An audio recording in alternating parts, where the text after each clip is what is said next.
চলতি মাসের শুরুর দিকে ইরানে শুরু হয় ভয়াবহ সরকার বিরোধী বিক্ষোভ। এর মধ্যেই মার্কিন প্রেসিডেন্ট ডোনাল্ড ট্রাম্প ঘোষণা দেন ইরানে চালানো হতে পারে এ যাবৎকালের সর্বাত্মক হামলা। এর পরপরই নড়েচড়ে বসেন বিশ্ব কূটনৈতিকরা। সম্ভাবনা তৈরি হয় ইরানে বড় ধরনের একটি হামলার। এবার সে বিষয় নিয়ে সর্বশেষ সাক্ষাৎকার দিয়েছেন মার্কিন প্রেসিডেন্ট ডোনাল্ড ট্রাম্প। তিনি তার সাক্ষাৎকারে কি বলেছেন এবং অচিরেই তার ইরানে হামলা করার কোনো পরিকল্পনা রয়েছে কিনা তা নিয়ে সর্বশেষ যে তথ্য তিনি দিয়েছেন সেটাই থাকছে সম্পূর্ণ প্রতিবেদন জুড়ে।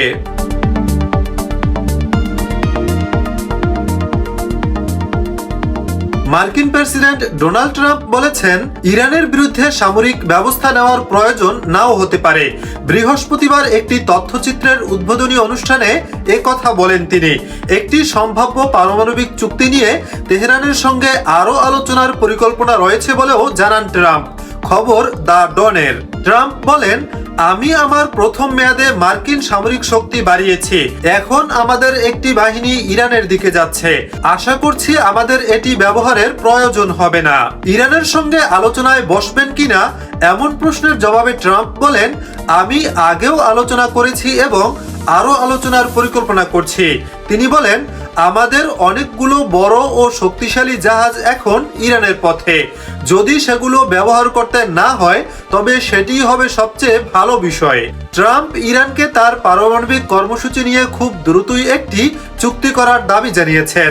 তিনি সতর্ক করে বলেছেন, এবার আক্রমণ হবে অনেক ভয়াবহ।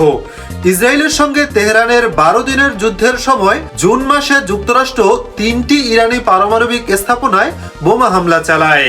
এবার দেখার বিষয়, পাগলা ডোনাল্ড ট্রাম্প শেষ পর্যন্ত কি করেন? ইরানে হামলা চালান নাকি ইরানে হামলা চালানো থেকে নিজেকে বিরত রাখেন?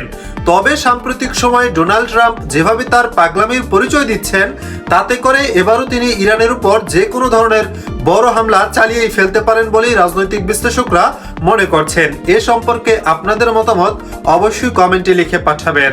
প্রতিনিয়ত আন্তর্জাতিক সংবাদ পেতে আমাদের চ্যানেলটি সাবস্ক্রাইব করে আমাদের সাথেই থাকতে পারেন।